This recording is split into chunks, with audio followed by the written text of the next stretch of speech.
Hey, it's Aaron, and for those of you who don't know, I'm a bit of a small business owner, or at least I call myself one. I've owned a few businesses throughout the course of my life, and I definitely have seen certain amounts of success and certain amount of failure with all of those things. And one of the things I want to talk about a little bit today is how it seems almost as though we make it almost impossible for small businesses to actually be able to get off the ground in Canada, in the United States, and stuff like that.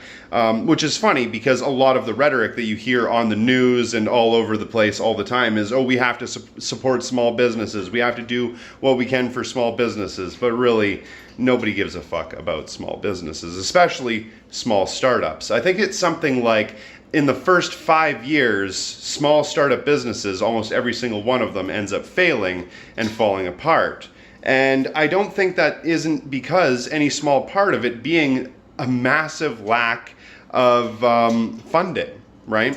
You see, when you go to start off a business, it doesn't matter what you're talking about. It doesn't matter what you're doing. You're going to have to incur a certain amount of overhead costs. If you have a brick and mortar building, you're going to have to incur costs that have to do with paying your electricity bill, hiring somebody to work at the till, making sure that you're always getting stock in on time, making sure that you have something to put the stock on, like shelving, making sure that you have supplied the entire business with things that you might need that you would never think of, like tape in the register and all of that sort of thing. All of the little tiny details that you never really pay attention to, all of those start building up and building up and building up over time, that for an initial startup, for even a small, tiny business, even something out of your home, could be hundreds, if not thousands of dollars. And it doesn't help that little things throughout the entire course of that business, right at the very beginning, make things more difficult, like trying to do simple things like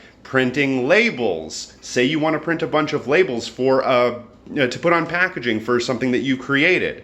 Well, if you go to print off labels, you best be sure that you have a printer that can actually function. And if you do have a printer that can actually function, buying ink nowadays means basically that you spend $60 to $100, because a lot of the time ink comes in packets of 2, because you have to buy the black every time, even though you might not go through the black or the color as fast.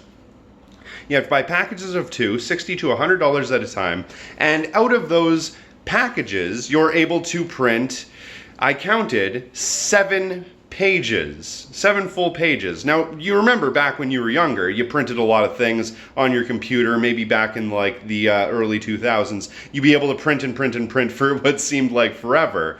Well, since people have stopped printing things nowadays and they've moved to their phone, capitalism has weaseled its ugly little head in and started putting less and less ink in every one of the cartridges. So a $60 fee for an ink cartridge now has to be incurred by somebody who's only printing off 7 full pages.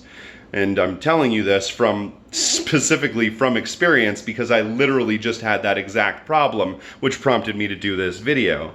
So basically what I'm trying to say is that in the United States, in Canada, in the West in general, we have this massive problem where small startup businesses are almost entirely snuffed out by larger conglomerate corporations, because that's the way it's meant to be. If you have the power, you have the resources, you have the money, then you can pay off the government, you can pay off the politicians or whatever it is to make sure that it's just almost impossible to actually make a go of it to start your own business. But that isn't to say that I want to discourage anybody out there from starting their own business. I in fact think that anybody who has the ability to take back their own means of production should certainly do so. So if you have the ability, definitely try to do so.